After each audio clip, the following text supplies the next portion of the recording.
Bismillahirrahmanirrahim. Assalamualaikum warahmatullahi wabarakatuh. Waalaikumsalam warahmatullahi Waalaikumsalam warahmatullahi wabarakatuh. Nahmaduhu hamdan katsiran tayyiban mubarakan fi kama yuhibbu rabbuna wa yarda. Asyhadu an la ilaha illallah wahdahu la syarika lah wa asyhadu anna Muhammadan abduhu wa rasuluhu la nabiyya ba'dah. Allahumma salli wa sallim wa karim wa barik ala nabiyyina wa syafi'ina wa maulana wa qudwatina wa imamina Muhammad wa ala alihi wa sahbihi wa man tabi'ahum bi ihsanin ila yaumiddin amma ba'd. Sahabatku jamaah Majelis Keluarga Indonesia yang mudah-mudahan senantiasa dirahmati Allah Subhanahu wa taala. Alhamdulillah wa syukurillah di pagi ini Allah masih memberi kita usia. Allah masih memberi kita kesehatan dan tentu kesempatan untuk beramal saleh. Dan di pagi ini Allah masih mentakdirkan kita untuk berjumpa bersilaturahim bermunazamah ilmu bersama guru kita Ustaz Dadi Al-Jambari. Inilah kenikmatan yang harus kita syukuri karena tidak semua orang di antara kita yang mampu memanfaatkan paginya dengan ibadah, mampu memanfaatkan paginya dengan thalabul ilm. Dan itulah jamaah yang bukan Allah. Rahmat Allah inilah yang harus kita syukuri sebagaimana nanti yang juga akan dibahas oleh guru kita Ustaz Dadi Al-Jambari dengan sebuah tema yang sangat menarik sekali tentang bagaimana kita jangan menjadi orang-orang yang putus asa dengan rahmat Allah.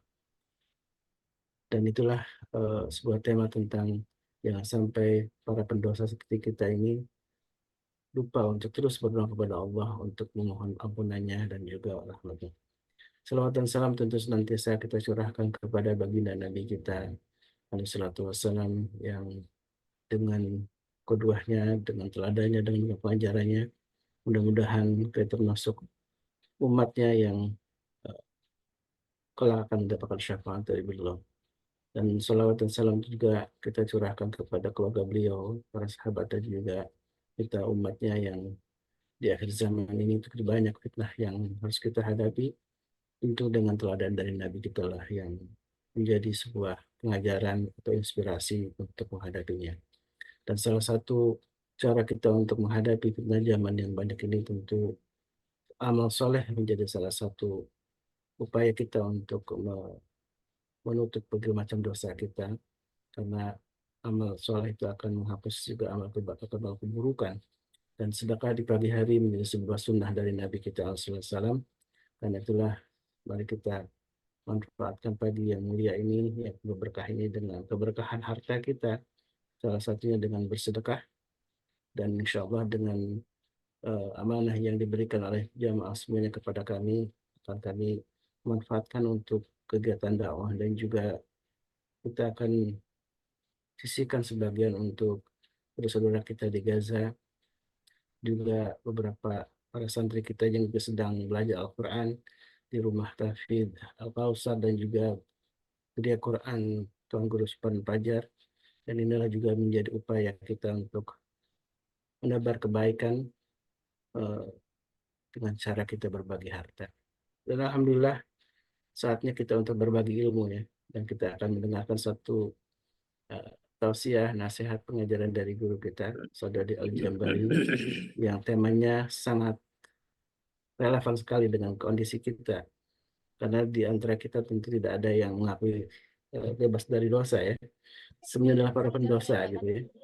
Dan judulnya bagaimana kita para pendosa ini, apa yang harus dilakukan. Nah ini insya Allah akan disampaikan, dijelaskan oleh guru kita Saudari Al-Jambari. Insya Allah, tabarakallah, kita doakan Saudari selalu dalam keadaan sehat walafiat. Allah selalu berkahi kehidupan beliau bersama keluarga, dan Allah istiqomahkan dalam jalan dakwahnya. Dan tentunya doa untuk kita semua, jamaah yang bukan Allah. Barangkali yang ada yang sedang sakit juga, Allah segera angkat penyakitnya, dan sedang ada kesulitan, Allah segera beri jalan keluar terbaik. Dan inilah salah satu solusi ya, menghadiri majelis ilmu menjadi solusi untuk menghadapi berbagai persoalan dalam hidup ini. Assalamualaikum Ustaz Dadi. Waalaikumsalam warahmatullahi wabarakatuh. Kebalik Ustaz. Alhamdulillah bi khair wa kaifa antum Ustaz? Alhamdulillah, khair. Insya Allah. Bibarakati doaikum. Masya Allah, tabarakallah. Dan saya baru menyaksikan nih kayaknya Masya Allah lebih cerah di pagi ini Masya Allah, tabarakallah. Dengan kostum yang selalu menarik kalau saya tadi. Masya Allah. Baju lama deh Ustaz. Masya Allah. Mungkin lampunya kali. Kebantu lampu nih kayaknya. Masya Allah. Baik, Ustaz, ini tema yang eh, menyentuh kita semua nih, para pendosa ini yang hadir di majelis ini ya. Aneh ngomongin diri sendiri Ustaz. Sama, semua sama diri sendiri ya, para pendosa ini apa yang harus dilakukan ya. Dan kalau admin nge-share surat Az-Zumar tadi yang ayat 53 ini, jadi kita merasa bahagia gitu bahwa Allah ini memang eh, memerintahkan kita untuk melarang kita untuk berputus asa dengan rahmat Allah ya. Dan Allah akan mengampuni dosa kita jami'an, disebutkan dalam ayat itu, innallaha yaghfiru dzunuba jami'an. Insyaallah. Baik, Ustaz, tanpa panjang kalam, tafadhol masykuran untuk memulai kajian. Baik. Bismillah. Assalamualaikum ala Rasulillah. Syukuran jazakumullahu khair. Ustaz Khalis Bakri.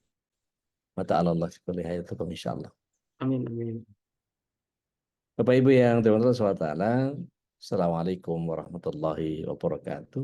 Hamdan jiddan, hamdan kathiran, tayyiban wal mubarakan fih, kama yuhibbuna Rabbuna wa yarda.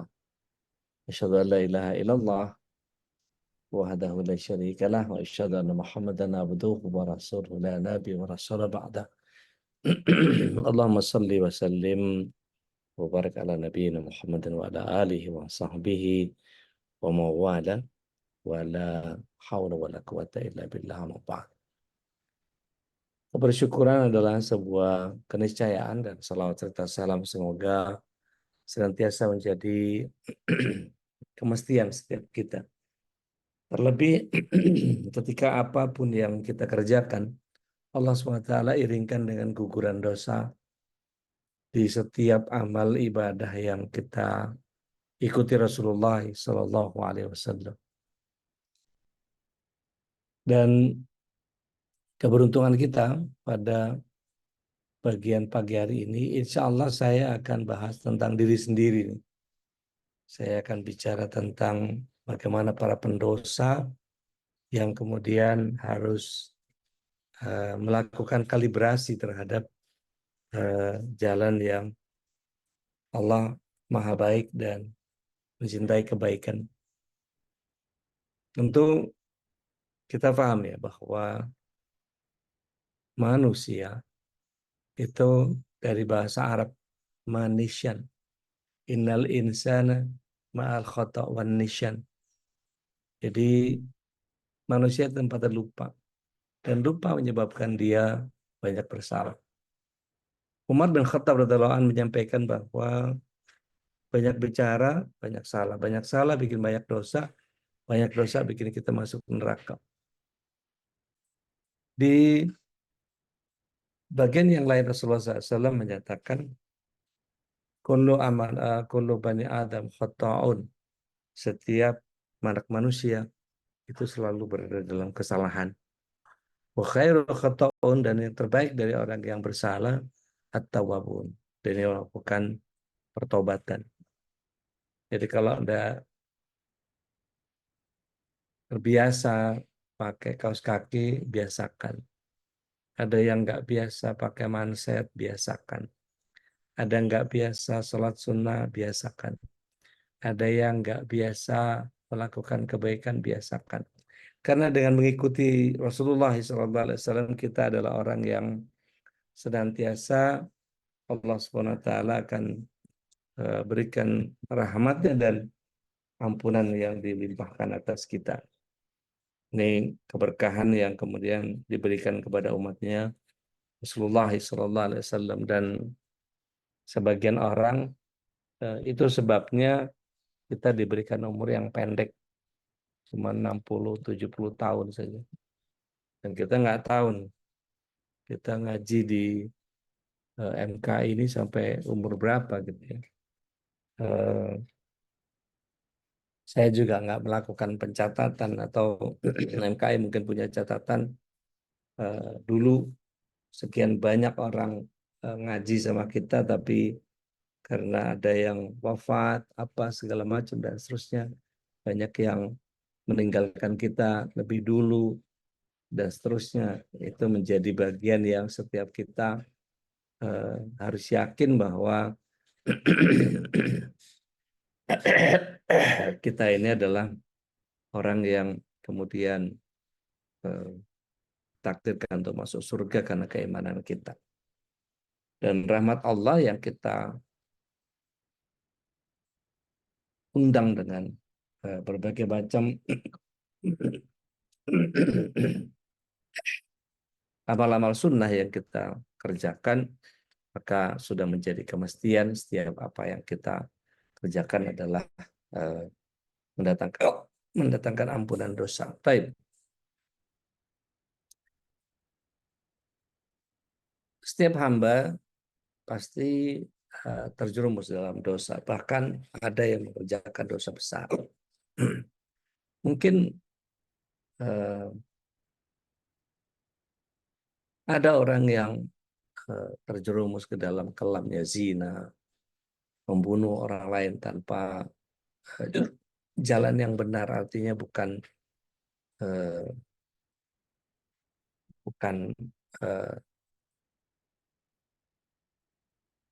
bukan algojo, bukan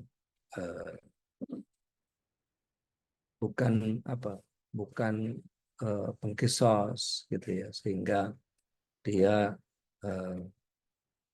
melakukan kesalahan dalam pembunuhan, atau pernah menenggak khamr gitu, atau sering meninggalkan sholat 5 waktu, padahal meninggalkan salah satu sholat saja termasuk dosa besar berdasarkan kesepakatan para ulama. Ini dosa besar yang mungkin saja di antara kita pernah terjerumus di dalam. Lalu masihkah terbuka pintu taubat? Nah, tentu pintu taubat masih terbuka. Ampunan Allah begitu luas. Maka maafkan saya yang pagi ini cegukan dan nggak usah dikasih nasihat. Tahan napas, minum ini itu apa segala macam. Karena memang saya punya simptom yang ini tahunan. Biasanya dia akan hilang dengan sendirinya. Udah dicoba berkali-kali, pasti ada masa di mana setahun itu pasti ada cegukan. Nah, mungkin hari ini. Iya, ala kulli hal sudah dicoba semua ikhtiar tapi nggak pernah bisa berhasil. Ala kulli hal. Mungkin mau tambah tinggi kali ya. Kalau bayi gitu ya. Maka ada hadis yang perlu kita renungkan. Anas bin Malik menceritakan bahwa Rasulullah SAW berfirman, ini hadis riwayat At-Tirmidzi, Abu Isa mengatakan hadis ini gharib, tapi Syekh Albani menyampaikan bahwa ini hadis ini sahih. Allah SWT berfirman, wahai anak Adam, sungguh jika engkau menyeru dan mengharap kepadaku, maka pasti akan aku ampuni dosa-dosamu tanpa aku pedulikan. Wahai anak Adam, seandainya dosamu membumbung tinggi sampai ke langit, tentu aku akan ampuni tetap tanpa aku pedulikan. Wahai anak Adam, seandainya engkau mendatangiku dengan dosa sepenuh bumi, dalam keadaan tidak berbuat syirik sedikit pun kepadaku, itu akan mendatangimu dengan ampunan sepenuh bumi pula. Artinya, tubu ilallahi taubatan nasuha. Bertobatlah kepada Allah dengan taubat yang benar.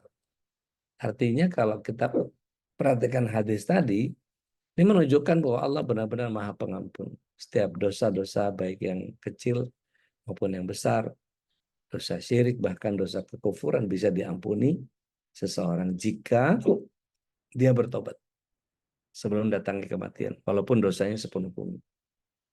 Dan ini dikuatkan ya dalam ayat Al-Quran tadi, Az-Zumar 23. Al-Quran ayat 53. Katakan bahwa A'udzubillahi minasyaitonir rajim, wahai hamba-Ku yang melampaui batas terhadap diri mereka sendiri, jangan kau berputus asa dari rahmat Allah. Sungguh Allah mengampuni dosa-dosa semuanya, sungguh Dialah yang Maha Pengampun lagi Maha Penyayang.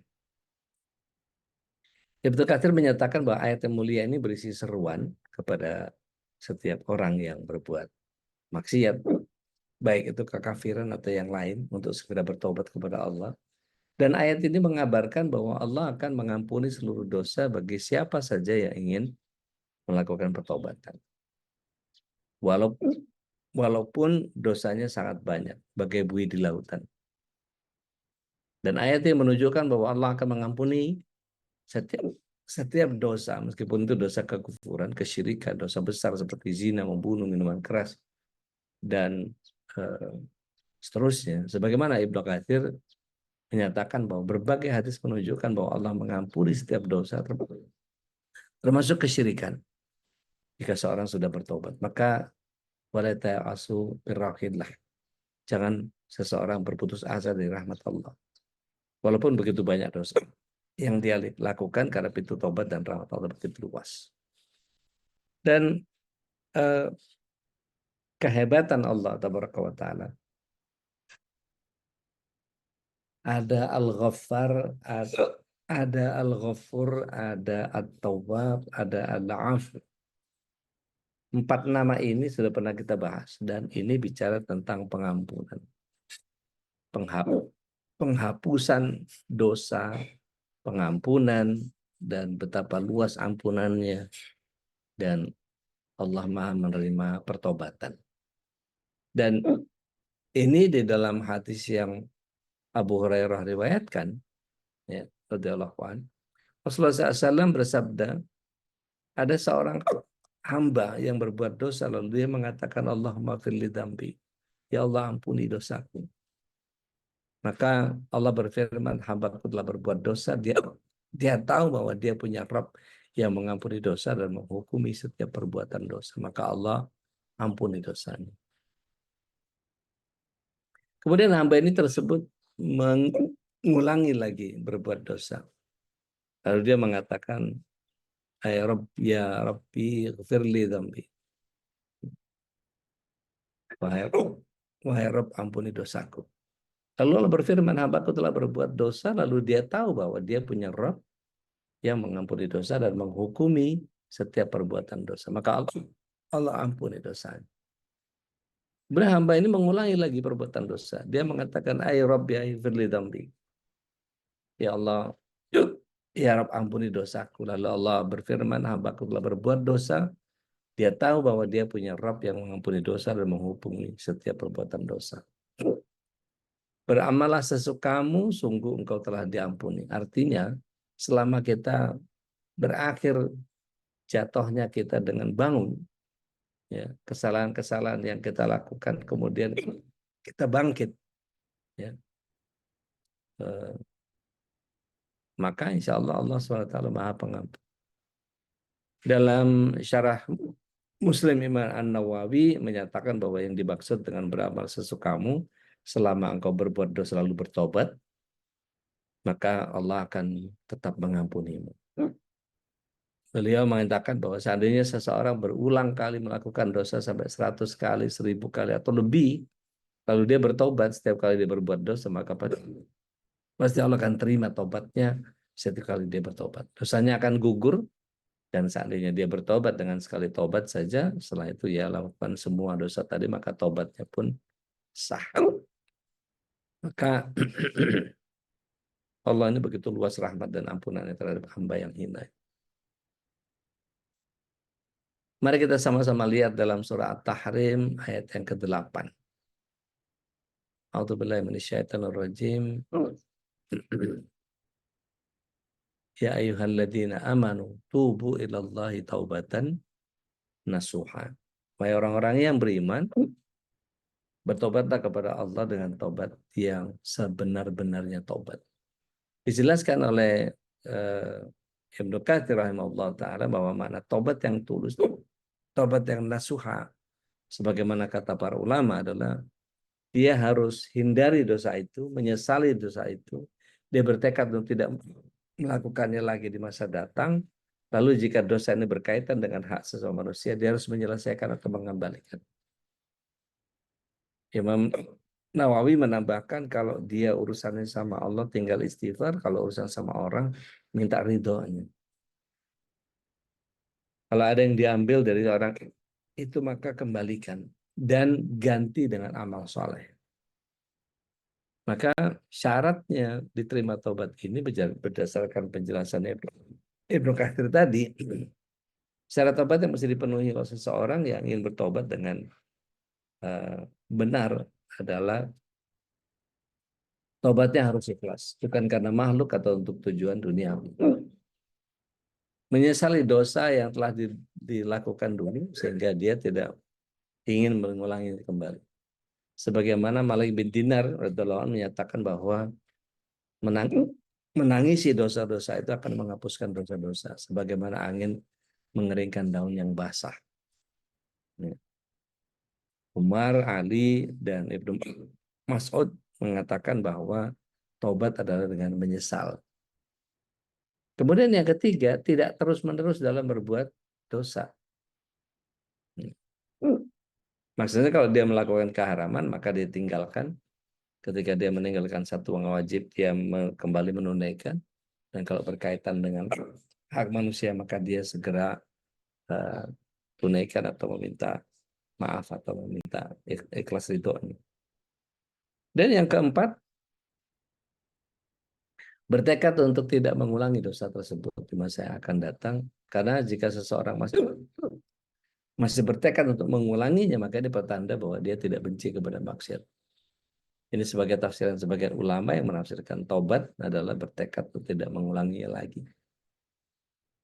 Maka taubat yang dilakukan pada waktu diterimanya taubat itu yaitu sebelum datang ajal atau sebelum matahari terbit dari arah barat. Kalau ini dilakukan setelah itu, maka taubat tersebut tidak bisa lagi diterima.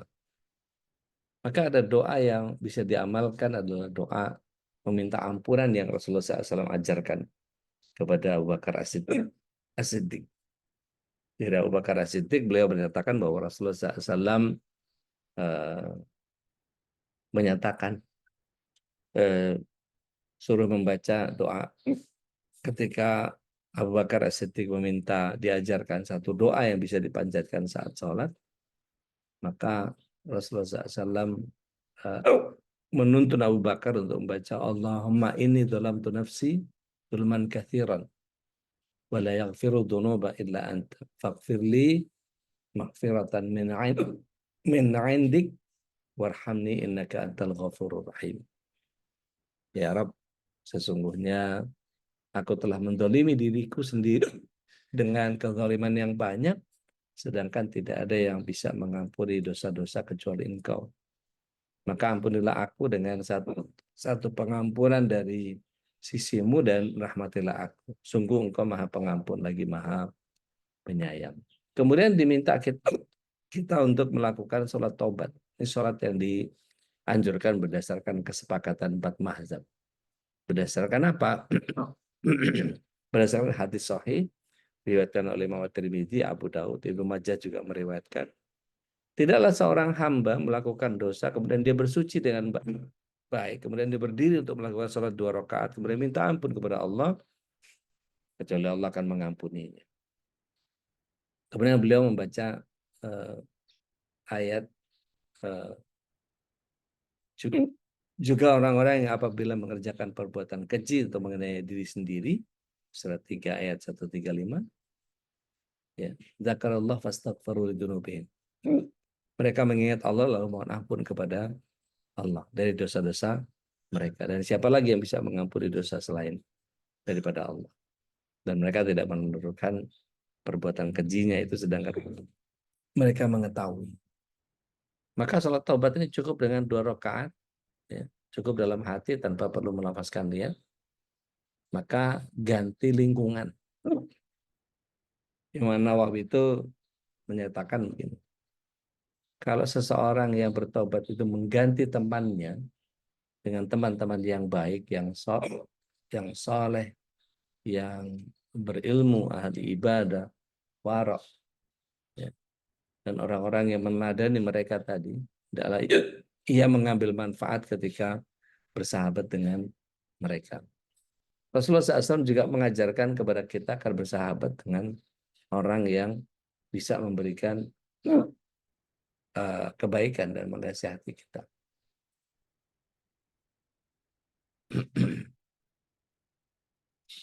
Seseorang yang duduk atau berteman dengan orang saleh dan orang yang buruk adalah bagaikan berteman dengan pemilik minyak misik dan pandai besi. Jika engkau tidak dihadiahkan minyak misik olehnya, engkau bisa membelinya atau minimal dapat baunya. Adapun berteman dengan pandai besi, jika engkau tidak mendapati badan atau pakaianmu hangus terbakar, minimal engkau tidak mendapatkan bau yang enak. Pasti baunya enggak enak. Nah, Ibnu Hajar Asqalani menyatakan bahwa hadis ini menunjukkan larangan berteman dengan orang-orang yang bisa merusak agama maupun dunia kita. Dan hadis ini menunjukkan dorongan agar bergaul dengan orang-orang yang bisa memberikan manfaat di dunia ataupun dalam permasalahan agama. Mudah-mudahan Allah menerima setiap tobat kita dan mengampuni setiap dosa yang kita sesat. Bagaimanapun hanya Allah yang memberi taufik. Nah, kemudian ini kalau saya harus keluar kota ini. Jadi banyak dosa yang kemudian dianggap sangat biasa. Ya, ini yang disebut dengan al-kabair. Maka jangan sampai kita masuk ke dalam sebuah pemahaman yang keliru. Yakni dosa yang besar yang dianggap biasa. Jadi ada ketika kita mengetahui bahwa ada keutamaan menjauhi dosa besar, itu kalau kau menjauh dosa-dosa besar di antara dosa yang dilarang kau mengerjakannya dalam surah An-Nisa ayat 31, ya.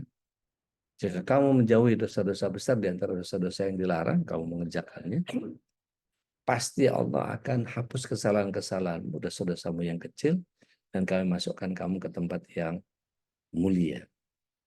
Ya. Dalam surah An-Najm ayat 32. Ada yang berkenan mau baca? Bismillah.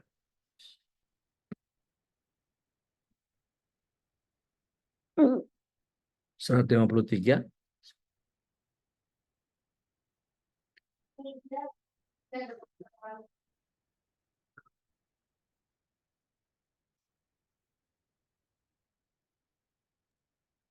Iya udah. Mangga. Ayat Mangga ya. surat 53 ayat berapa tadi? 32. 32. Bismillahirrahmanirrahim. Yaitu mereka yang menjauhi dosa-dosa besar dan perbuatan keji, kecuali kesalahan-kesalahan kecil. Sungguh Tuhanmu maha luas ampunannya. Dia mengetahui tentang kamu sejak dia menjadikan kamu dari tanah, lalu ketika kamu masih janin dalam perut ibumu. Maka janganlah kamu menganggap dirimu suci. Dia mengetahui tentang orang yang bertakwa. Masya Allah. Syukran jazakumullah khair. Jadi menjauhi perbuatan dosa yang besar dan perbuatan keji selain dari kesalahan-kesalahan kecil. Al-lammam yang dimaksudkan dalam ayat ini adalah dosa-dosa kecil. Berarti dosa kecil bisa terhapus diantaranya karena menjauhi dosa-dosa besar. Nah, ada dalam kitab Al-Kabair itu dosa-dosa yang besar. Apa saja? Di antaranya adalah meninggalkan sholat. Perjanjian yang mengikat antara kita dengan mereka, kita adalah orang kafir, adalah sholat. Maka siapa saja yang meninggalkan sholat, sungguh ia telah kafir. Itu jelas ya hadisnya. Hasan Sahih. Al-Hafiz Abdul Khair menyatakan bahwa hadis ini sanadnya sahih. Seorang tabi'in bernama Abdullah bin Syaqiq rahimahullah ta'ala. Para sahabat Nabi Muhammad SAW tidak memandang kufur karena meninggalkan kami kecuali sholat. Jadi dari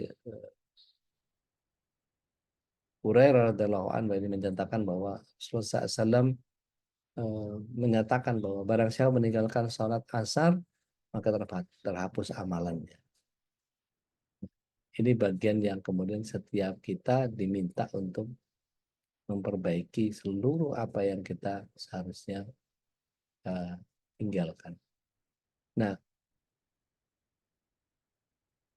Rasulullah SAW juga menyatakan bahwa ini diriwayatkan dari Abu Hurairah, jauhilah 7 dosa yang membinasakan, al-mubiqat. Rasulullah SAW ditanya, apa saja dosa yang membinasakan ya Rasulullah? Syirik ya, kepada Allah, sihir, membunuh jiwa yang haram untuk dibunuh kecuali lewat jalan yang benar, maksudnya al-goju gitu ya, pengkisos, nggak apa-apa. Memang hukumnya hukum syariat. Makan riba, makan harta anak yatim, lari dari medan perang. Ya. Pernah dengar istilah qadhaf? Qadhaf ini menuduh wanita mukmin yang baik-baik dengan Tuhan, zina. Nah, mari kita lihat. Tentunya al-kabair nggak cuma 7 itu ya. Kalau kita perhatikan, para ulama biasanya membagi syirik ini jadi 2 bagian. Ada syirik akbar, ada syirik asghar. Syirik akbar adalah mengambil tandingan selain Allah dan menyamakannya dengan Rabbul Alamin. Sedangkan syirik asghar adalah yang disebut dengan syirik dalam dalil namun tidak sampai derajat syirik akbar. Atau disebut sebagai perantara menuju kepada syirik akbar. Di antara menunjukkan bahaya syirik adalah surat 4 ayat yang ke-48. Surat 4 ayat 48. Ini ayat yang paling mengerikan. Ada yang berkenan mau baca? Monggo, silakan. Iya udah, kalau nggak ada. Mangga. Bismillahirrahmanirrahim. Sesungguhnya Allah tidak akan mengampuni dosa karena mempersekutukannya, dan Dia mengampuni apa dosa yang selain syirik itu bagi siapa yang Dia kehendaki. Barang siapa mempersekutukan Allah, maka sungguh dia telah berbuat dosa yang besar. Baik. Jadi, bahkan dalam hadis yang lain dari Jabir, itu dikatakan bahwa Rasulullah SAW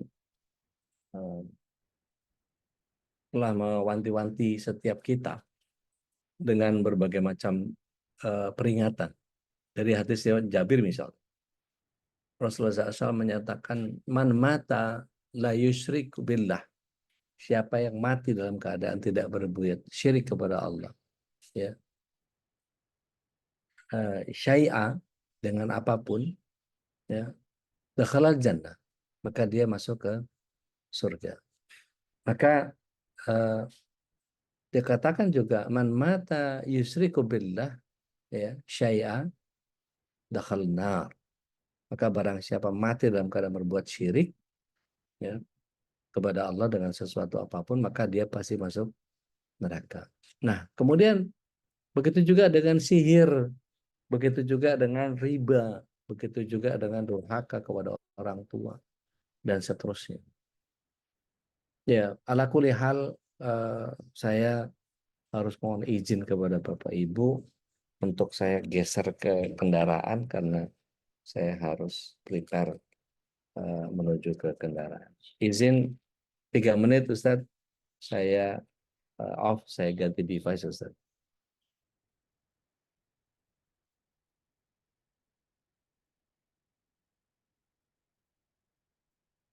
Saya kembalikan dulu ke Ustadz Kholis.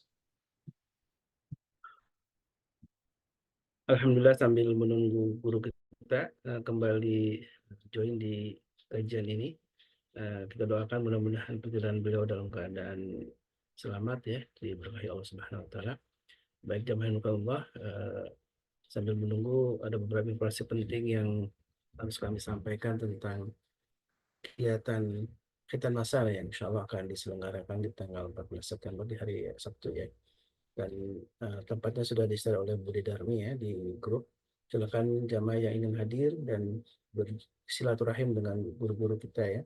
Mudah-mudahan ini juga bagian keberkahan kita untuk saling berinteraksi, bersilaturahim, karena bagian yang tentu sangat penting dalam agama kita saling mendoakan, saling berjumpa, dan inilah kesempatan kita juga untuk berbagi dengan sesama, dan insya Allah ada 50 anak yang akan dikhitan, dan tentu doanya dari jamaah semuanya untuk bisa apa namanya kami melaksanakan kegiatan dengan lancar, alhamdulillah. Dan doa dari antum semua, dari jamaah semuanya kita harapkan ya.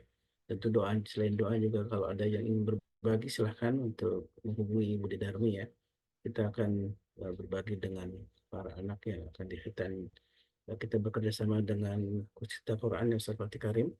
Dan alhamdulillah ini sudah di-share ya layarnya di grup maupun di kajian, dan mudah-mudahan ini bagian dari upaya kita untuk beramal soleh, karena disebutkan dalam hadis pun orang yang ingin menghapus dosanya salah satunya dengan amal soleh, karena amal soleh lah yang akan hapus dosa-dosa kita. Tentu dosa-dosa kecil ya, dosa-dosa yang kadang kita lupa untuk melakukan, mentobatinya, mengistighfarinya, dan salah satunya selain beristighfar terus kepada Allah atas semua dosa yang kita lakukan, juga beramal soleh menjadi upaya, menjadi sebuah cara untuk menghapus dosa-dosa kita. Dan eh, putus asa dengan rahmat Allah itu menjadi sebuah dosa besar yang harus kita waspadai, bahwa Allah adalah Maha Pengampun. Allah akan mengampuni dosa-dosa kita sepanjang kita yakin dengan rahmat Allah, bahwa Allah lah yang Maha Pengampun, karena tidak ada lagi yang bisa mengampuni dosa kita kecuali Allah Subhanahu wa taala. Sebagaimana dulu ketika zaman Rasulullah SAW ada orang yang mabuk dan berulang kali melakukan kesalahan yang serupa hingga dicambuk oleh Rasulullah SAW. Ketika ada para sahabatnya yang melaknat para pemuda itu, kemudian Rasulullah mengingatkan, dan ini sudah disampaikan juga oleh Ustaz Dadi, janganlah kamu melaknatnya karena dia sungguh mencintai Allah dan Rasulnya. Jadi dia termasuk orang yang terus berharap dengan rahmat Allah walaupun berdosa ya, tapi itu jangan juga sampai menjadikan sampai Ibnu Qayyim membuat sebuah ungkapan yang sangat penting juga untuk kita pahami. Jangan sampai kita terjebak dengan rahmat Allah. Artinya jangan sampai kita karena merasa Allah akan mengampuni dosa kita, terus kita menganggap enteng dengan dosa-dosa itu. Karena dosa yang kecil kita lakukan terus menerus, sesungguhnya kita mencintai kemaksiatan itu gitu ya. Karena itulah antara dua sisi ini, antara kita yakin dengan rahmat Allah, kita percaya dengan rahmat Allah, di sisi lain kita juga jangan sampai mengentengkan dosa gitu ya. Karena dosa yang kecil ketika terus dilakukan akan menjadi dosa yang besar gitu ya. Baik, alhamdulillah guru kita sudah kembali bergabung. Tafadhal masykur Ustaz. Syukran jazakumullah khair Ustaz. Jadi betul apa yang disampaikan sama Ustaz Khalis, bahwa jangan pernah menganggap enteng sebuah dosa kecil. Karena dosa yang kecil itu biasanya begitu kita ringankan nanti menjadi dosa besar. Dan termasuk sihir termasuk dosa besar, karena seorang tukang sihir pasti kufur. Ya. Dalilnya dari mana? Dari Al-Baqarah 102. Dikatakan bahwa walakin syayatin, hanya setan-setan yang kafir. Allahu Akbar. Subhanallah. Safarin alam dan Sandro buka juga. Safar. Yes, sir. Allah.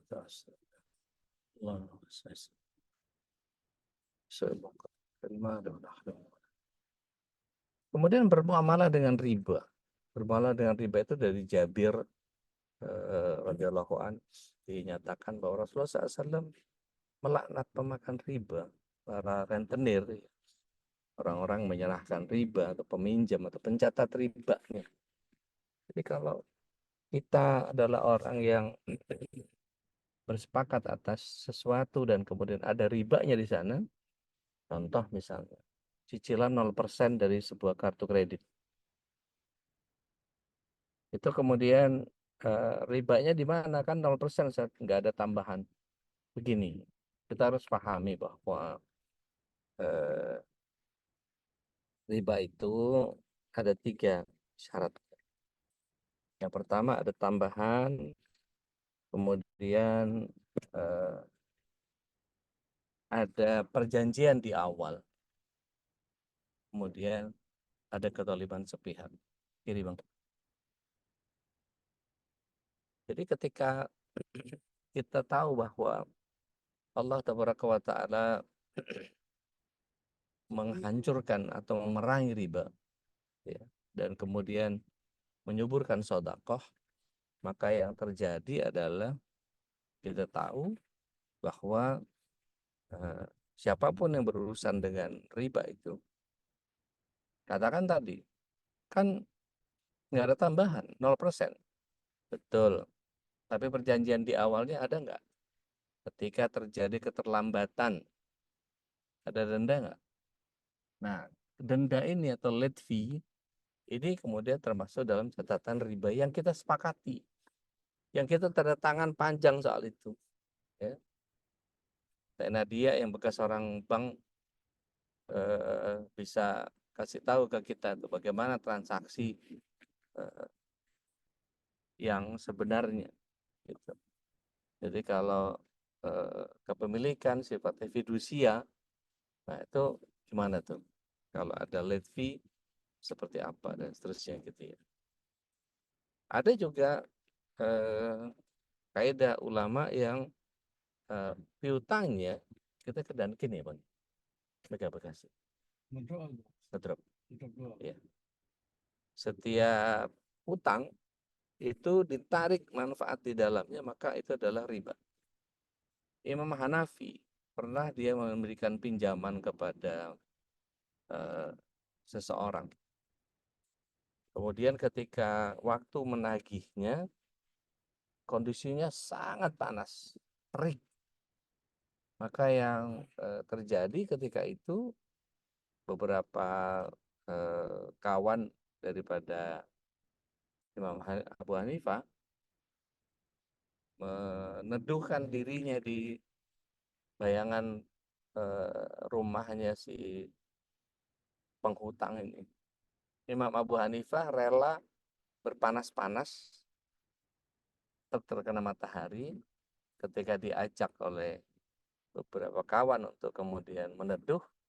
Beliau katakan saya tidak mau mengambil manfaat dari orang yang saya berikan piutang kepadanya. Bayangkan, hanya sekedar meneduh saja sudah dianggap mengambil manfaat. Allahu Akbar. Makanya beliau menjadi sangat luar biasa. Ibnu Qudamah menyatakan bahwa setiap utang yang dipersyaratkan ada tambahan maka haram. Nah, ini tanpa diperselisihkan oleh para ulama. Jadi masalah riba ini hati-hati kalau kita kemudian pakai rekening yang riba gitu ya, maka seluruh catatan yang ada di situ tambahan-tambahan dan seterusnya hati-hati perlu diakatkan ulang ya. Kemudian durhaka kepada orang tua ini menjadi sangat sangat panjang. Hukukul walidain ini atau durhaka kepada orang tua ini seperti bentuk menyakiti orang tua seperti apapun. Bahkan para ulama mengatakan bahwa taat kepada orang tua itu wajib dalam segala hal selama bukan dalam maksiat. Maka dalam ayat disebutkan perintah berbakti kepada orang tua itu. Al-Isra 23 itu satu-satunya ayat yang kita tidak boleh mengucapkan kata ah. Kata ah itu kalau kita terjemahkan dalam bahasa kebiasaan secara urfiah, secara adah, itu banyak macam. Bisa bisa bisa bisa menghentakkan kaki, bisa mengempas badan, pokoknya sesuatu yang kemudian ketika mereka kita bentak gitu ya, maka ini juga bagian yang kita disebut sebagai durhaka. Maka segala bentuk perkataan kasar dan jelek kepada orang tua. Maka saya sering katakan bahwa betapa banyak orang tua yang membesarkan anak dengan harapan hidup, ya. Tapi begitu banyak anak-anak yang kemudian merawat orang tuanya dengan harapan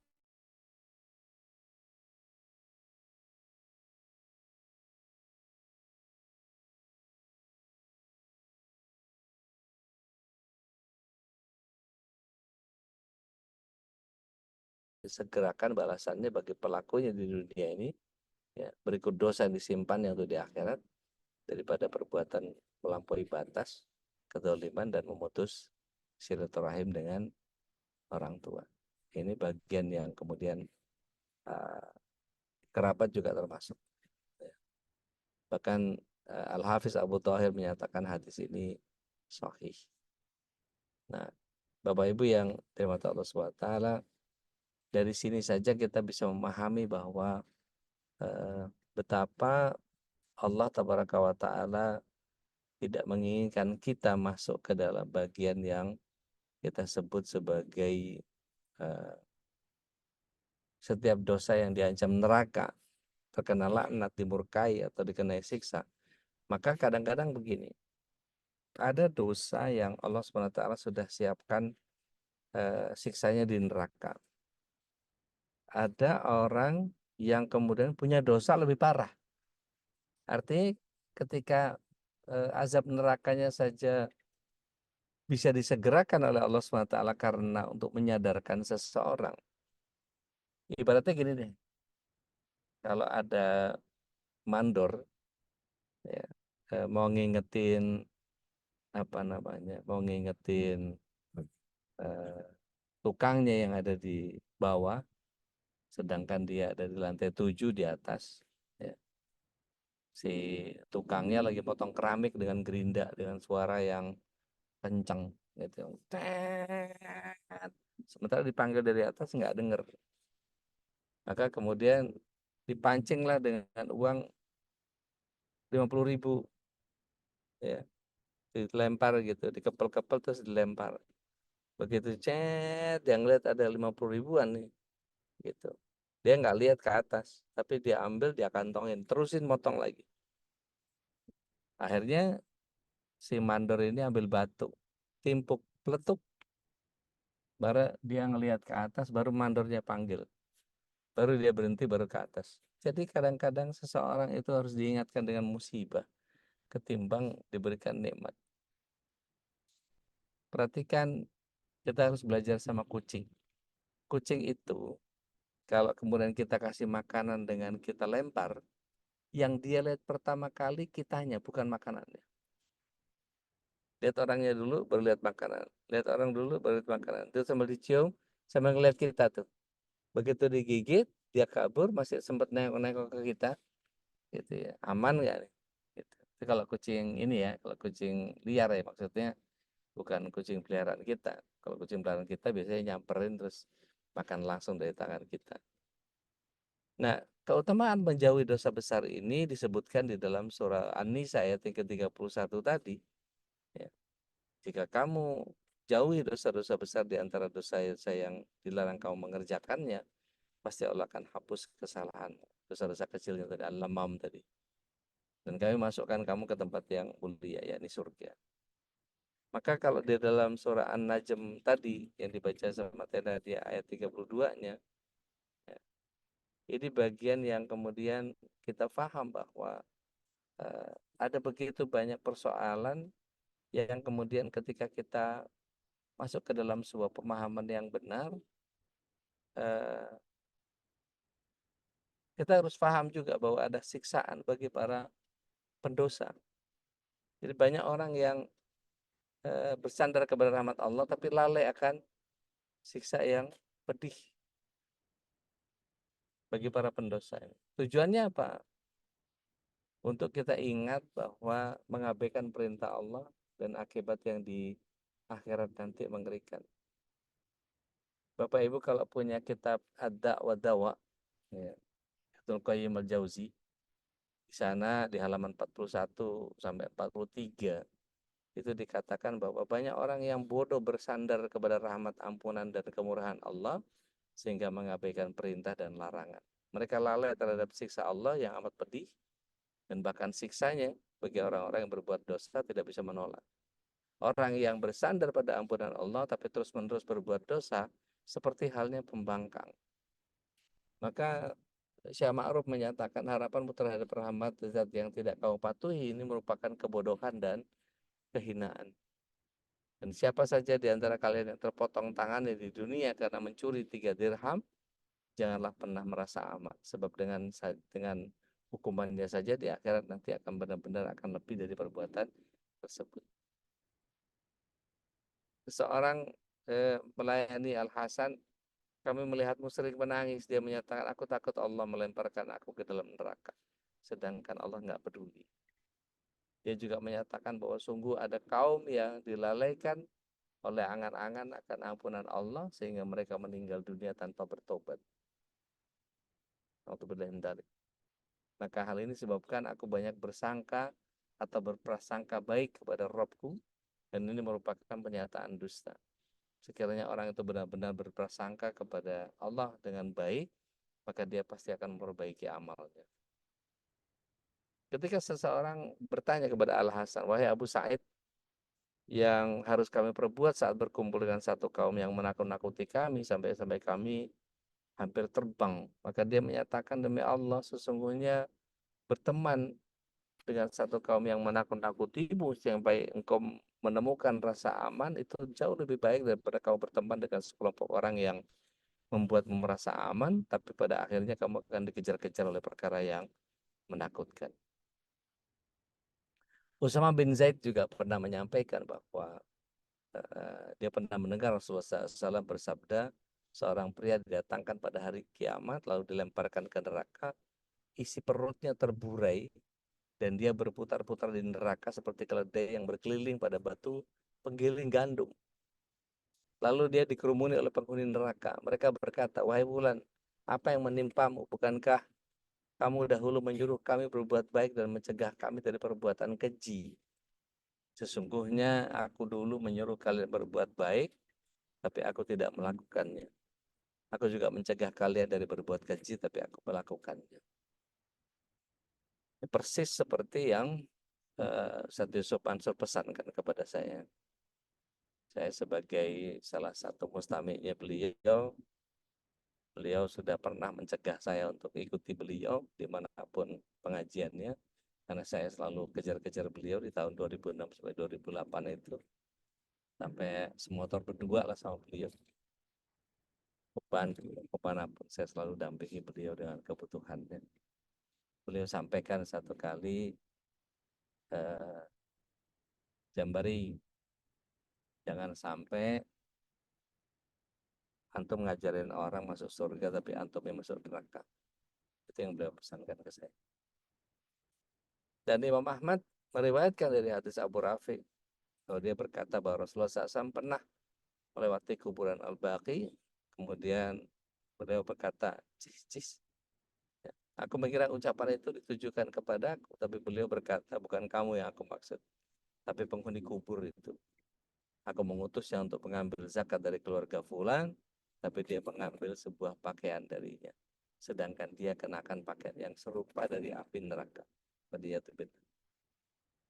Disebutkan juga dalam kitab Musnad Ahmad dari Anas bin Malik, dia mengatakan bahwa Rasulullah SAW bersabda pada malam Isra Mi'raj, aku melewati satu kaum yang bibirnya digunting dengan gunting dari api neraka. Maka aku, kata Rasulullah SAW, bertanya, siapa mereka? Maka Jibril dan para malaikat menjawab, ini para khatib ya, dari umatmu di dunia. Mereka menyuruh manusia untuk melakukan kebaikan, tapi mereka sendiri melupakan diri sendiri. Apakah mereka berpikir? Nah, masih dalam Musnad Imam Ahmad, dari Anas bin Malik, dia menyatakan bahwa Rasulullah SAW bersabda, ketika aku di Mi'raj, karena aku melewati satu kaum yang punya kuku-kuku dari tembaga yang mereka gunakan untuk mencakar wajah dan dadanya sendiri. siapa mereka wahai Jibril? Maka Jibril menjawab, mereka adalah orang-orang yang suka melakukan ghibah dan menodai kehormatan mereka. Dan disebutkan juga di kitab yang sama dari Anas bin Malik radhiyallahu anhu bahwa Nabi sering mengucapkan, ya muqallibal qulub, tsabbit qalbi ala dinik. Ya. Kami menyaut, wahai Rasulullah, kami telah beriman kepadamu dan kepada apa yang kau bawa. Apakah engkau masih mengkhawatirkan kami? Maka Rasulullah SAW jawab, benar. Sungguh hati itu berada di antara dua jari dan jari-jari Allah. Dia membolak-balik karena sesuai dengan kehendaknya. Maka disebutkan juga dalam kitab ini, Anas radhiyallahu anhu, bahwa Rasulullah SAW berkata kepada Jibril, mengapa aku belum pernah melihat malaikat Mikail tertawa? Ya, Jibril menjawab bahwa ia tidak pernah tertawa sejak neraka diciptakan. Bahkan dalam Sahih Muslim dari Anas, dia menyatakan bahwa Rasulullah SAW bersabda, didatangkan orang yang paling menikmati hidup di dunia dari kalangan penghuni neraka, lalu dicelupkan dia ke dalam neraka sekali celupan. Kemudian ditanya, wahai anak Adam, pernahkah engkau melihat kebaikan? Pernah engkau merasakan kenikmatan? Maka dia menjawab, ya Allah, wahai Tuhanku, tidak pernah sekali saya dapati kenikmatan kebaikan sekejap mata. Artinya, secelupan neraka itu menghabisi kenikmatan dunia seumur hidup. Kemudian didatangkan juga orang yang paling menderita di dunia ini dari kalangan penghuni surga. Lalu dicelupkan ke surga secelupan. Kemudian ditanya, wahai anak Adam, ya, apakah pernah kau merasakan penderitaan, pernah kesulitan? Maka dia menjawab, la wallah, tidak demi Allah. Wahai Tuhanku, aku tidak pernah merasakan penderitaan dan aku tidak pernah melihat kesulitan. Kesulitan itu apa ya Allah ya? Nggak pernah dirasakan sekejap mata pun. Maka ketika dihadirkan salah seorang calon penghuni neraka yang sewaktu di dunia adalah orang yang paling banyak mendapatkan kesenangan, maka habislah semua kebaikan dan kesenangan. Ketika dihadirkan seperti tadi, ya, tidak mendapati kesusahan sedikit pun sekejap mata, bahkan dari Al-Barra bin Azib, dia menyatakan bahwa kami pernah keluar bersama Nabi alaihissalam untuk menyertai jenazah salah seorang Ansor. Kami berhenti di kuburnya sementara liang lahatnya belum selesai dibuat. Rasulullah SAW kemudian duduk dan kami pun duduk sekitar beliau. Sampai seolah-olah di atas kepala kami ada burung. Artinya menandakan suasana yang hening dan khusyuk. Di tangan beliau ada ranting pohon kemudian dipukul-pukulkan ke tanah. Beliau mengangkat kepalanya dan berkata, mintalah perlindungan kepada Allah dari azab kubur. Beliau bahkan mengulanginya 2-3 kali. Dan Rasulullah SAW juga melanjutkan bahwa ketika seorang hamba mukmin menghadapi saat-saat berpisah dari dunia dan menghadap ke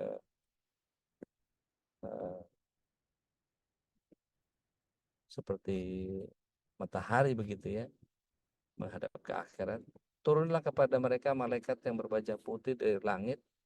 Mereka membawa sebuah kafan dan hanut dari surga. Mereka lalu duduk di sekitar sejauh mata memandang. Kemudian datanglah malaikat maut, dia duduk di kepalanya dan menyatakan, keluarlah wahai jiwa yang tenang. Keluarlah menuju ampunan dan keridhaan Allah. Maka jiwa itu mengalir keluar seperti tetesan air dari mulut bejana. Kemudian malaikat maut segera mengambilnya. Ya Tuhan nafsu mutmainnah, irji'i ila rabbiki radiyatan mardiyah. Wadkhuli jannati wadkhuli ibadi wadkhuli jannah. Mudah-mudahan dengan mengetahui ada para pendosa ini, kita punya perimbangan amal-amal soleh yang kemudian mengganti amal-amal buruk kita. Mudah-mudahan Allah ridho atas apa yang kita hadirkan. Di antara sekian banyak amal yang kita bisa hadirkan adalah mengikuti sunnah Rasulullah Sallallahu Alaihi Wasallam. Maka dalam surat yang ketiga ayat 31 Allah SWT berjanji bahwa setiap yang mengikuti Rasulullah SAW pasti akan diberikan rahmat dan diberikan ampunan dosa. Saya cukupkan sampai di sini. Mudah-mudahan Allah ridha atas apa yang kita bagi pada pagi hari ini. Saya kembalikan ke Ustaz Fadlis. Betul kalau ada para sahabat yang kemudian ingin menyampaikan pandangannya atau mengoreksi boleh, ya, menambahkan, monggo silakan. Tafadhol Maskur ya Ustaz. Alhamdulillah wa syukurlah. Fi amanillah Ustaz. Mudah-mudahan Allah Wassalam. selamatkan dalam perjalanan. Dan masih ada waktu ya. Sudah memberikan Insyaallah. waktu untuk tanya jawab sambil Biasanya ada kelas tapi saya drop kelasnya. Ada safar. ke mana Ustaz? Iya, ke Jasinga Ustaz. Masya Allah. Baik, silakan jamaah yang ingin bertanya tentang masalah adab pendosa ini ya. Karena ini kita para pendosa tentu harus mengetahui adab-adabnya, jangan sampai kita merasa cukup dengan istighfar gitu Ustaz ya. Ya. Nah, istighfar ratusan kali karena merasa sudah beristighfar, kemudian Rasa ada cukup. keyakinan overconfident bahwa Allah mengampuni. Tanpa ada apa langkah-langkah lain yang juga yang harus dilakukan. Silakan Bunda di Bu Yunita ya. Assalamualaikum warahmatullahi wabarakatuh. Waalaikumsalam warahmatullahi wabarakatuh. Lagi udah Ya. Ustadz Khalis. Udah cuman mau nanya aja penggunaan tadi udah menggunakan kalimat alhamdulillah kulli hal ya. Ya, ala kulli hal. Itu penggunaannya untuk kondisi apa ya Ude? Karena saya baca waktu itu pernah saya menggunakan itu tuh saya ditegur kalau kita alhamdulillah kulli hal itu bukan untuk seluruh kita yang mendapatkan berkah atau mendapatkan sesuatu yang baik itu kita menggunakan itu, tapi justru yang sebaliknya gitu supaya kita nggak menggunakan atau gimana. Saya kurang paham. Baik. Demikian Ude. Assalamualaikum Baik. warahmatullahi wabarakatuh. Waalaikumsalam warahmatullahi wabarakatuh. Bismillah, salatu wassalamu ala Rasulillah. Jadi Rasulullah SAW itu senantiasa dalam kehidupannya memuji Allah Tabaraka wa Ta'ala dengan berbagai macam pujian. Maka ada dua alhamdulillah. Ketika baik, mendapatkan kebaikan, maka beliau alaihissalam menyatakan bahwa alhamdulillahilladzi binikmati tatimmus sholihat. Segala puji bagi Allah yang telah memberikan kesempurnaan dengan kalimatnya yang sempurna dan memberikan kebaikan atau menyempurnakan dengan kebaikan. Ya, alhamdulillahilladzi binikmati tatimmus sholihat. Kemudian ketika situasinya tidak menguntungkan, situasinya buruk, situasinya tidak menyenangkan hati, maka Rasulullah SAW biasanya membaca alhamdulillah ala kulli hal. Pakai ala ya. Alhamdulillah ala kulli hal. Alhamdulillah segala puji bagi Allah ala kulli hal, atas segala sesuatu. Jadi apapun yang terjadi pasti dikehendaki Allah. Apapun yang terjadi setidak nyaman seperti apapun pasti ini adalah desainnya Allah. Maka kita sebut mengikuti Rasulullah SAW alhamdulillah ala kulli hal. Jadi kalau tadi saya ngomongin soal cegukan, alhamdulillah udah hilang gitu ya. Alhamdulillah sekarang alhamdulillahilladzi binikmati tatimmus sholihat. Kalau tadi pas cegukan, ya alhamdulillah ala kulli hal. Gitu. Ketika diberi sakit, alhamdulillah ala kulli hal. Bahkan nanti ada satu kondisi di mana ketika Allah menghadirkan kematian bagi kerabat kita, itu yang didahulukan adalah alhamdulillah innalillahi wa inna ilaihi raji'un. Gitu. Mungkin sebagian orang karena nggak belajar, karena nggak menyimak kajiannya, karena nggak mencatat, karena tidak mempelajari hadis secara utuh, maka ketika kita berusaha untuk menerapkan di kalangan masyarakat kita, gitu ya, begitu ada yang meninggal, alhamdulillah innalillahi wa inna ilaihi raji'un. Kok alhamdulillah sih? Kok malah bersyukur? Padahal sebetulnya kebersyukuran itu adalah bagian yang kemudian kita harus sadarkan terus kepada Allah Tabaraka wa Ta'ala. Seburuk apapun situasinya, sehancur apapun apa namanya, keadaannya gitu ya, tetap harus kita ucapkan alhamdulillah. Maka untuk membedakan keburukan dan kebaikan, yang keburukannya alhamdulillah ala kulli hal, yang kebaikannya alhamdulillahilladzi bi ni'mati tatimmus shalihat. Begitu wanita, mudah-mudahan bisa dipahami. Wallahu a'lam. So, dan Nadia mangga. Barakallah. Assalamualaikum. Salam. Silakan Bunda Nadia. Iya, bismillahirrahmanirrahim. Assalamualaikum warahmatullahi wabarakatuh. Waalaikumsalam. Waalaikumsalam. Udah ini Nadia melanjutkan pertanyaan yang dulu pernah disampaikan ke Ude. Jadi rekan saya ini waktu itu kan belum berhijab. Jadi, bulu di alisnya itu nyambung ke rambutnya dan dia kemudian memutuskan untuk berhijab. Dia bingung batasan aurat yang dari rambut ke bulu alis itu dari mana ke mana gitu karena kan harus ditutup gitu. Gimana tuh udah menentukannya karena nyambung bulu alisnya saking lebatnya itu dia nyambung ke rambut gitu.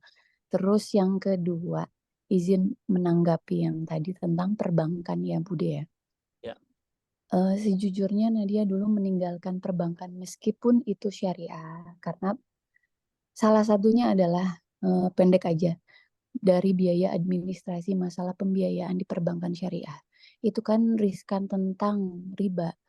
Pertama misalnya tidak dijabarkan materainya berapa, biaya pengurusan dokumennya berapa, biaya upah untuk surveinya berapa, atau biaya komunikasinya berapa, itu tidak dijabarkan secara real sehingga menimbulkan keraguan-keraguan, maka akhirnya saya meninggalkan perbankan syariah gitu. Ya. Itu aja sih sedikit. Kasih. Ya. Assalamualaikum. Ya, Waalaikumsalam. Syukran jazakallahu khair. Jadi jelas ya bahwa bank yang banyak masih ngaku syariah tapi ternyata prakteknya tidak syariah murni gitu ya. Tapi setidaknya kita punya pilihan bahwa kita bisa menggunakan bank syariah sebagai cara muamalah kita. Maka perhatikan kita juga harus punya ilmu untuk itu. Oke. Tadi saya sampai lupa bagian pertama tadi sampaikan apa ya? Fisik sih agak penting aja, tapi di banyak sebagian Yang awal apa teh tadi teh? Punten. Iya udah yang tentang batas aurat karena bulu batas alisnya aurat, nempel ke rambut gitu. Jadi batas aurat itu lebih kepada dahi tempat ditumbuhinya rambut gitu ya. Kemudian batas samping itu sampai ke telinga, kemudian ini sampai dagu gitu. Jadi bukan leher yang di bawah ini tapi dagu. Jadi makanya kalau kita lihat siapa? Ustazah Lutfia Sungkar Layarham gitu ya, Mbak Neno Warisman itu selalu menutupnya sampai dagu gitu. Jadi memang ada jilbab khusus untuk dagu. Kalau yang paling aman sih ya bernikop gitu ya. Nah, untuk yang di atasnya maka ketika dia menggunakan ciput yang atau dia gunakan nikop yang cukup dengan mata saja, maka itu jauh lebih aman. Tapi kalau kita lihat kaidahnya adalah dari rambut yang tumbuh seperti anak-anak rambut yang ada di dahi. Wallahu a'lam. Afwan udah kalau yang Ya. di pinggir alis itu gimana di pinggir alis?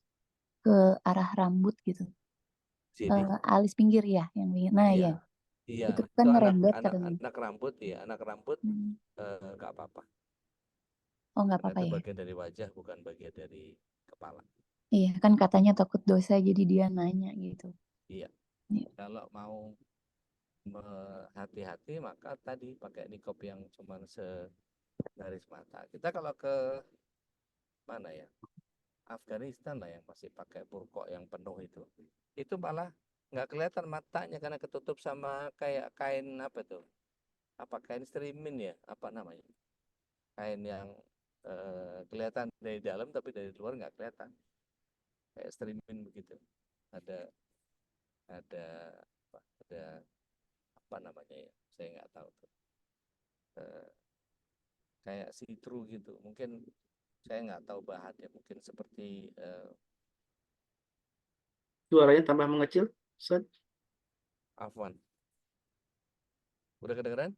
Iya, agak sedikit lumayan. Tadi mulai menjauh gitu. Oh, taib, taib. Ini karena sinyalnya Anda sambil jalan soalnya. Hmm. Udah jelas ya. Mungkin sekalian ajak aja Bunda Nadia ya, temennya tadi dia bertanya, jadi bisa langsung eh, diskusi juga dengan guru Insya kita. Allah, insya Allah. Iya. Ya. Baik. Jazakallahu khairan. Wakadzalik barakallah. Badin silakan. Assalamualaikum Ude. Waalaikumsalam. Waalaikumsalam warahmatullahi wabarakatuh.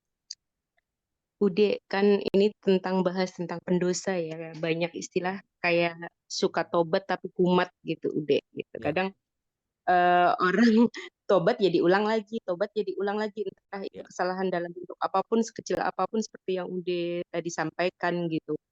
Nah, yang suka atau yang sering terjadi itu biasanya terjadi karena adanya suatu ujian atau suatu kesedihan gitu yang ditimpa gitu kan.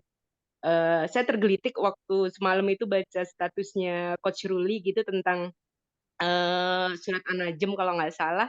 Beliau menyampaikan antara kesedihan dan kebahagiaan. Kenapa sih bahagia dulu baru sedih gitu? Beliau sampaikan di situ tafsirnya kurang lebih bahwa kebahagiaan itu lebih banyak kok dari kesedihan. Tapi nyatanya kesedihan itu kadang mematahkan kita, yang menjadikan kita untuk yang tadi gitu, tobat kumat tadi gitu. Akhirnya kita Iya. terjerumus dalam suatu dosa gitu. Nah, eh, Dina ingin tanyakan gitu, apa ya maksudnya selain doa yang tadi udah sampaikan gitu, bagaimana kita bisa mendawamkan diri kita gitu agar kita tetap istiqomah bahwa eh, ya itu dosa sekecil apapun itu ya dosa gitu. Jadi kita tidak terjerumus ke dalam tobat kumat tadi gitu. Ude. Ya. Mohon Baik. mohon advice-nya. Mohon Ude. Baik, bismillah. Wassalamualaikum warahmatullahi wabarakatuh. Jadi Rasulullah SAW punya mekanisme yang sangat banyak untuk kemudian tadi saya bilang bahwa setiap apapun yang kita kerjakan sesuai dengan sunnah Rasulullah SAW, maka ini adalah bagian yang disebut sebagai penghapus dosa, gitu ya. Kemudian sebentar saya mesti kontak yang jemput.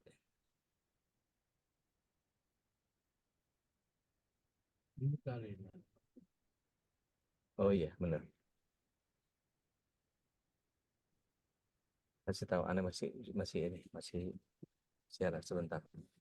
Oke, saya teruskan sedikit bahwa ketika kita tahu bahwa istighfar yang 70, istighfar yang 100, bahkan di pagi itu zikir pagi itu ada istighfar yang sampai dikerjakan oleh Rasulullah SAW sampai banyak sekali. Itu bagian dari istighfar yang dijalankan. Begitu pula dengan istighfar yang kita lakukan. Begitu pula dengan apa bagian yang kita sering bahas dengan ketika kita mengerjakan sunnah, maka itu juga ada bagian yang kita sebut sebagai cara Allah SWT untuk mengampuni dosa kita. Dan yang terlebih ketika sholat duha itu kan ada zikir khusus ya. Allahumma firli wa tub alayya innaka antat tawwabur rahim, dan juga Allahumma firli wa tub alayya innaka antat tawwabul ghafur. Maka 200 kali itu insya Allah kalau Allah kita meleset dikit, insya Allah tetap dalam ampunan. Maka saya saran perbanyak perbanyak dari sisi yang kita sebut sebagai zikir kofi atau zikir yang istighfarnya itu di dalam diri kita itu betul-betul kita pahami sebagai sebuah zikir yang zikir batin disebutnya. Begitu. Wallahu a'lam. Mudah-mudahan kita semua dibebaskan dari seluruh dosa yang meskipun kita ulang-ulang lagi, ini menjadi bagian yang insya Allah menyelamatkan setiap apa yang kita kerjakan. Saya bisa izin, Anda mesti masuk ke mobil jemputan, kita bergeser. Saya langsung mohon undur diri, maaf lahir batin. Saya langsung meninggalkan kajian Zoom ini. Atau wa iyyakum ajma'in, aku qauli hada. Assalamualaikum warahmatullahi wabarakatuh. Waalaikumsalam warahmatullahi wabarakatuh. Fi amanillah. Saudari, mudah-mudahan Allah jaga selalu dalam perjalanannya. Dan alhamdulillah wa syukurlah ya jamaah yang bukan Allah, kita sudah menyimak tadi sebuah pembahasan penting tentang para pendosa, dan kita disebutkan dalam sabda Nabi yang mulia, kullu bani adam al-khata'un, bahwa setiap bani Adam ini adalah para pendosa. Wa khairul khata'in at-tawwabun, dan sebaik-baiknya para pendosa itu adalah orang yang bertobat. Dan orang yang bertobat tentu tidak cukup hanya dengan istighfar 100 kali atau 1000 kali gitu ya. Tapi istighfar itu adalah harus diwujudkan dalam sebuah tekad untuk tidak mengulangi dosa kita, dan itulah sebuah tobat yang sesungguhnya, tobat ketika kita menyesali apa yang sudah kita lakukan, dan ketika kita tidak menyesali dan berusaha untuk al-inabah atau kembali kepada Allah, maka sesungguhnya itu menjadi sebuah pertobatan yang sia-sia gitu ya, sebuah permohonan ampun yang juga sia-sia.